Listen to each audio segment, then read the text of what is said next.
What's up, y'all? Let's talk about January. January. We this is really the beginning of the new thing, right? With the Saturn Jupiter, and so this Saturn Jupiter in Aquarius is going on all year, and it's square to Uranus, and we're gonna get the first bit of that. So Jupiter and Saturn are both gonna square Uranus. Or actually, I think just Jupiter. But Jupiter is going to square Uranus, and Saturn is right there and ruling the Jupiter, and we're going to get the first bit of that in January, and at the same time, Mars is going to be moving into Taurus. So Mars has been in Aries for the last 400 years or whatever, and is now moving into Taurus. And while that is a relief for the cardinal signs and a relief for the Aries things, this for the global society at large, that in that present moment, it's more of that Mars Saturn square. It's the continuation of that same conflict that we had before, except this time Mars is not in any kind of dignity. Mars is in Taurus this time, and Mars doesn't like being in Taurus the way that Mars likes being in Aries, and so Mars is debilitated here, but is with Uranus at the same time. So this is a very grumpy Mars who has been losing the battle for months now. Mars went into Aries in late June of 2020, right? And has been there this whole time, and has been in an inferior square to Saturn this whole time, has been losing fights with Saturn over and over and over. And so is grumpy and is tired. If we're thinking about Mars, and like where are we seeing Mars in our lives, right?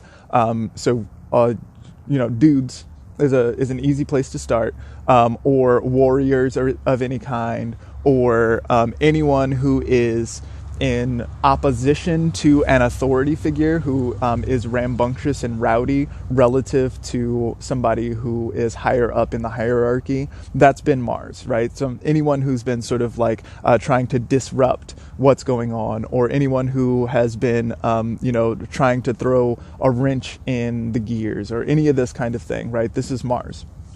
And so if we think about this figure, has been losing a lot, right? The proliferation of empire has gone on, right? I've talked a lot about the iconoclastic moment that 2020 has been, and how we've seen, structures crumbling, and things, and the sort of vestiges of the old empire becoming ineffective and being shown to be ineffective, right? However, that does not mean that empire has simply fallen and now it's like an anarchist situation, or something like that, or even like pirate warlords, or something like that. That hasn't happened, right? What we're seeing is still the proliferation of empire, but we're seeing it in a different way and in a different space. We're seeing it more in the technological space rather than in the same sort of like coal mining space that we've seen before. Data is the new coal, right? And so we're sort of seeing that happen, and things are basically, there's a lot of stuff in Aquarius sort of coming to check out the new Saturn, and checking in, and this guy's kind of in charge of what's going on here, and everybody's coming through just to say what's up. Venus isn't going to make it yet. Venus is still in Capricorn, still under Saturn's rulership, right? But the Sun will be there, and Mercury will be there, and Saturn and Jupiter as well. And so then Mars is going to be sort of on the outside of that, and really and so Mars and Uranus both are disruptive, and are, figures that sort of like move things and shake things, and aren't trying to hear about authority that way. And they're in the square aspect to everyone else in Aquarius. And so this looks disruptive, and it looks chaotic. I just released the electional report for January, and I think it was like 17 out of the 31 days were warning days, were days that I was like, you should probably wait on this day, rather than trying to move your thing, because there's a lot of ruckus to be had during those times, right? So we're looking at a rough period for sure. And so a little while ago, it was in October or November or something, I did a piece that was called Transitioning from Now to Next. And it was about the transition from the Earth triplicity to the air triplicity and what this kind of means for us as people who are trying to make the world that we want to live in. And so one of the things that I really sort of spoke about during that was, the kind of chaos that this moment creates, and how seeing structures crumble gives an opportunity to take the pieces from that and make something better with it, or perhaps to there's space here, there's opportunity here. I talked a lot about Jupiter and Capricorn as sort of making the best of a bad situation and seeing the opportunity in cinder blocks that are available now because the building fell, right? That's kind of the analogy that I went with. And so Saturn and Jupiter are now in the process of trying to institute the new thing. But we're in Aquarius, right? We're in this sort of first decan of Aquarius where things are a little bit unknown. There's an exile sort of character here. We're sort of outside the walls, but we don't know what the new thing is yet. And so there's still, so this is going on in Aquarius with this sort of like exile and not sure. And then at the same time, Taurus has Mars and Uranus, right, which are disrupting the flow, which are sort of, adding an element of volatility or chaos to the situation. And so this is very interesting to people like us who are actively trying to make our lives better, right? And because we can see that there's chaos in this moment. And I've mentioned before that chaos is one of the most helpful things that we can have in our pocket in this moment. So we have things like astrological timing, for example, and we have things like magic, practical enchantments. I've spoken a little bit about sigils. We have the group intentions, things of this nature, right? And so we have ways of influencing our reality in the way that that is sort of described by the heavens.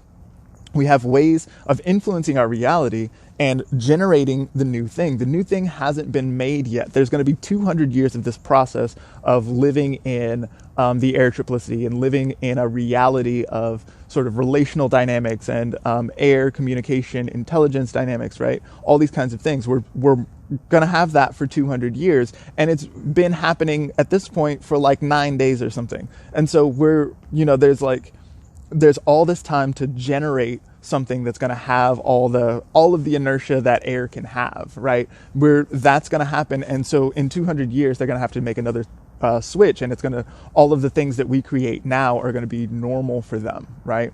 And so because we have not seen that future yet, we have a moment here when it's time to create. And so now I'm really excited about some of the things that are possible for us to create in this moment, because air is by its nature less centralized or decentralized relative to Earth. Earth is solid and wants to stay in the one spot. Air by its nature disperses, right? And so there's a decentralized nature here that we're going to have to engage with. And because we have to engage with it, let's do it in a way that suits us nicely, right? There are a lot of us who've been talking about centralized governments and the centralized power structure and hierarchy, the patriarchy. There are a lot of us who've been talking about these kind of systemic dynamics which have centralized power and caused a problem. Well, now we have an opportunity to decentralize the power, right? But so do the oppressors and empire also have an opportunity to decentralize, but to do it in a way that suits them. And so it's going to be very important for us to generate the life that we want to live. Now, the good news is a lot of people have been working on this already. A lot of people who are more brilliant than I am have thought through this process, maybe not connecting it to the air triplicity, but have thought about ways of moving forward that would decentralize and that would sort of be in keeping with an air model. So let's talk about a couple of those. The first one is the gift economy. And so I got this idea from Robin Wall Kimmerer, who talks about it as a much more ancient thing. She did not come up with this idea. This is the first kind of economy that ever existed on the planet. is the gift economy. She talks a lot about looking at the plants as models for how to make things run, right? So what plants will do, and her example is the serviceberry. I'll link to this because this is very important information, and I'm not going to do it justice. She does a very brilliant job of talking about this. But basically, the idea is that so plants take the energy of the sun, and they take the nutrition of the soil, and they put them together, and they generate a lot of sugar. And then they produce a lot of sugar, but they don't hoard the sugar. They don't just keep it for themselves. What they do is they give it away. They give it away freely and abundantly. There are so many berries that are created by this particular bush, right? And then, so these berries are delicious and are not, they're not indiscriminate with their deliciousness. Everyone loves sugar. The birds love sugar. We love sugar. The bears love sugar. We all love sugar, right? And so anyone who can get to these berries, can have as much sugar as they want. The plant does not want this sugar for itself. It manufactures the sugar in order to give it away. And then the birds come and they eat it. And the birds, they enjoy the feast so much that they overindulge in the service berries. And they eat up all the service berries, but then when they can't take it anymore, they go out, they get sick, and they vomit all over the place. And in so doing, they scatter the seeds of the serviceberry. And so the serviceberry and the birds are in relationship to one another, right? The same is actually true of human stool, right? So the seeds go through our digestive tract, but some of them don't get completely digested, but get scoured up. And then when we shit them out, then there's nice fertilizer there, and it plants a new bush, right? And this is not unique to us, and it's not unique to the birds. It's for everyone, right? And so this is what the plant wants. The plant wants to give away something that is delicious for you because you love it, right? And then your love for the plant then turns into new plants and turns into more love. And so it's a situation where, the helping each other is to help oneself, right? There's a flourishing dynamic where all flourishing is mutual, where everyone works together. Now, this is very important because it's all relational, right? It's not the sort of Scrooge style, like I accumulate a bunch of wealth and then I just sit on it, right? That where the wealth then gets stagnant and doesn't move, right? It's all a dynamic system where everything is relational. The idea is that if I have plenty and I give away my plenty, then the people who got from me, and by people I don't necessarily mean humans, right? I mean people. The people who got from me might have something to help me with when I don't have plenty, right? So this is a basic concept which is well understood by all of us, but that she details with such beauty that is really important and goes against all of the economic things that we tend to think about. So she talks about how the definition of economy, or like the study of economics, is the study of scarcity. And so it roots itself in this principle of scarcity when we don't necessarily have to. We can root ourselves in an idea of abundance and a principle of there is enough for everyone if we simply share it, right? And so there's this relational component which is very strongly decentralized, which is really like there's an opportunity here to create this as Saturn and Jupiter sort of begin the air triplicity cycle for the next 200 years, for the rest of our lives. Then we have the opportunity to sort of put this into motion. And this is something that we can do right now. This is something that we don't have to wait for, the Federal Reserve to get on board. We don't have to wait for anyone else to decide to do that, because each of us has some kind of plenty. Some of us have talent and skill. Some of us have gardens where we actually have a bunch of berries that we could give away. Each of us has something. We all have love to give, and we all need so much love, right? There is so much here which is possible for us to give away, and and to embed ourselves into relationships with our neighbors, and this can in fact be a thing that saves us. So let's think about the gift economy as something to push forward. Another idea to think about is, another super brilliant person that I've been listening to a lot is Zach Bush. And Zach Bush is a medical doctor who has spent a lot of time researching cancer and viruses and things of this nature.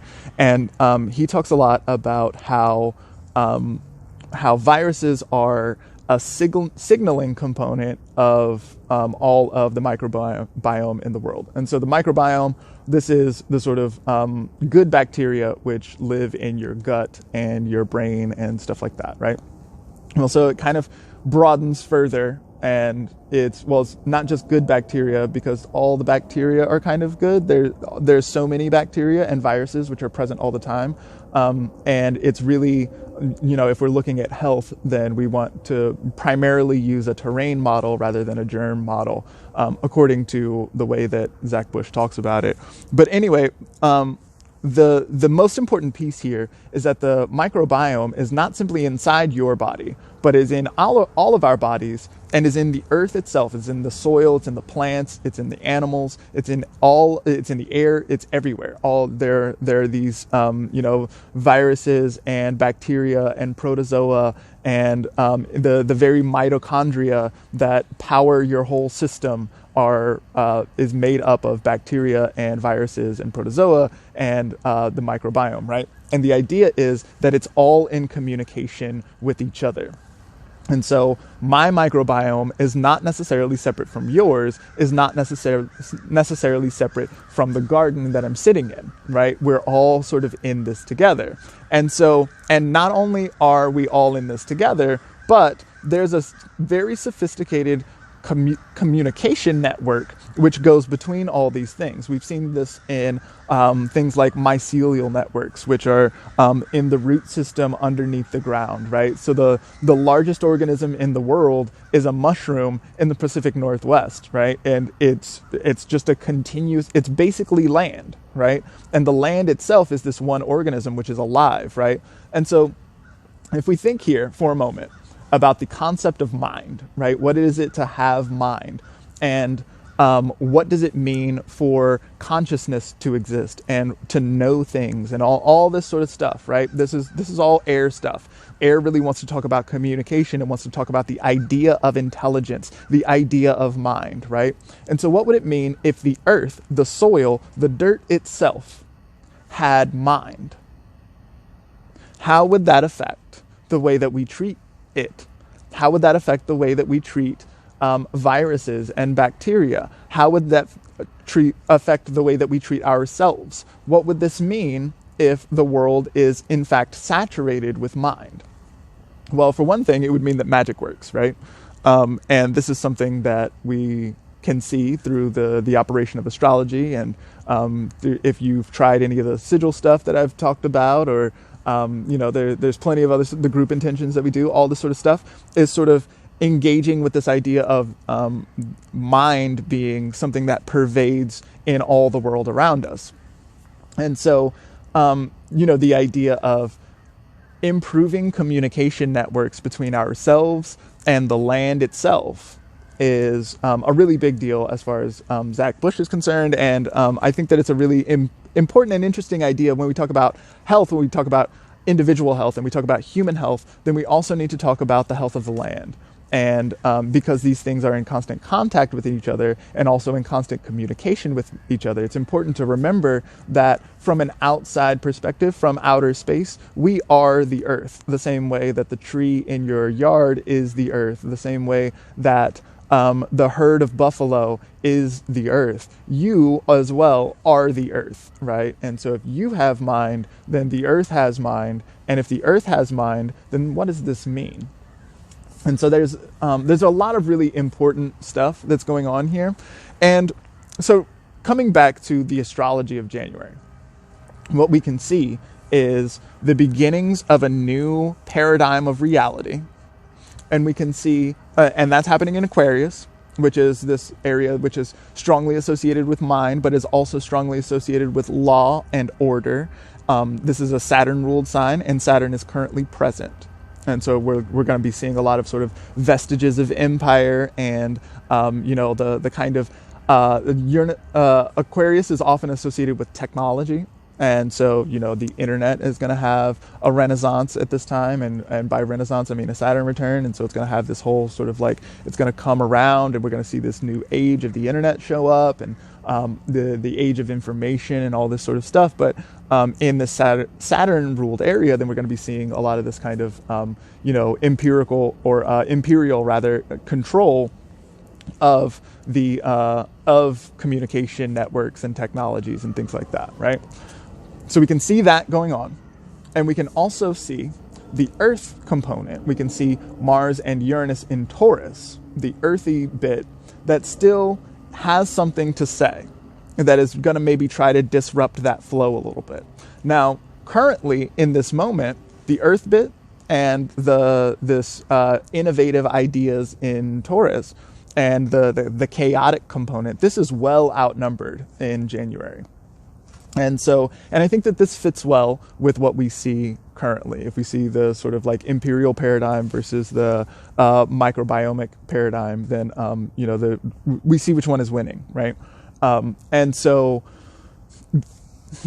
If we are sort of positioned in a moment to generate the life that we want to live and generate the world that we want to live in and that we want our children and 7 generations of children to live in, if we are in a moment where we are poised to create that world, then January offers a good opportunity to actually throw the wrench into the gears of the imperial system. It offers a good opportunity to actually begin living this life and, doing and disrupting the scarcity economic system with an abundant economic system. And generating real connections and relational connections with people and place that can create a new world. So that's what I hope to do beginning in January. And